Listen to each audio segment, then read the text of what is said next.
Well, I may have solved the problem with my Anschutz 64 misfiring. I've been scratching my head over this for a while, and I think I finally found the problem. So, right now what I've got in here is I've got a spent case in there. One that's already been fired. It's totally safe. And what I'm going to do is I'm going to show you if I pull the trigger and pull the bolt handle down. Sorry for the shaking, guys. You can see right here that I've got a gap between the bolt head, which is attached to the firing pin, and the bolt body. Now, I pull the trigger.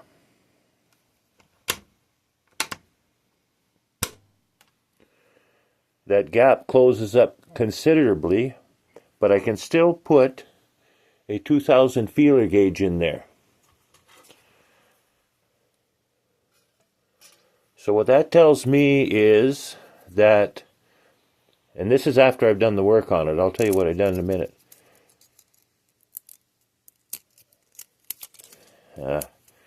I'm not going to be able to get it in there with holding the camera at the same time, I don't think. Anyway, I tried it a couple of times, and I've got 2 thou clearance there for sure, which means that when I pulled the trigger, the firing pin stopped on the cartridge. The firing pin did not stop because the end piece come up against the body. And before I started working on it, that's exactly what was happening, is that the bolt head was stopping on the body before it had a full hit on, before the firing pin had a full hit on the cartridge. Now, if I can find that. This is going to be an awful shaky video, guys, but anyway.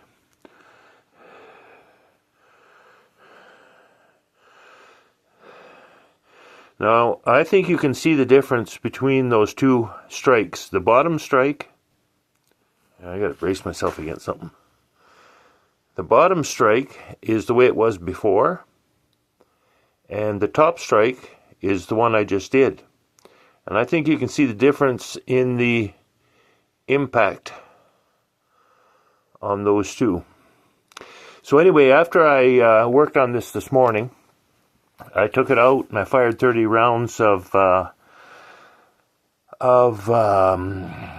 mixed ammo, and they all went off, and every strike on the brass looked the same.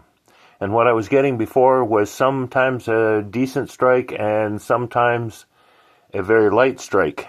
And as a result, many times I had to, I'd get a misfire, I'd have to cock it and shoot again. And interestingly, I kept kind of track of that, and the ones that I had to shoot the second time, they were all flyers. So I think one of my friends, Johnny, there was telling me that consistent firing pin pressure, consistent hits on the cartridge is important, and I'm inclined to agree with him. So anyway, because now I'll just close this again. There's nothing in it. Now, of course, you can see it's right tight now.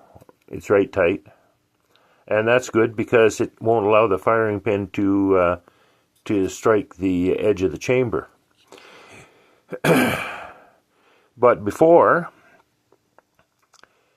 once I would fire it, it was always right tight right here. You couldn't get anything in between there. So all I did was I took the end cap off, and I shaved I think about 3 thou off of the inside of it here, and put it back together. And after it was chucked up in the lathe and had that about 3 thou take off there, That made a huge difference. I might have taken off more. It might have been 4. I don't think it was 5. It was probably 4 thou I took off of there. And in my test this morning, it shot like a champ. So I guess I will find out for sure the next time I take it out to the range. Anyway, thanks for watching. Bye for now.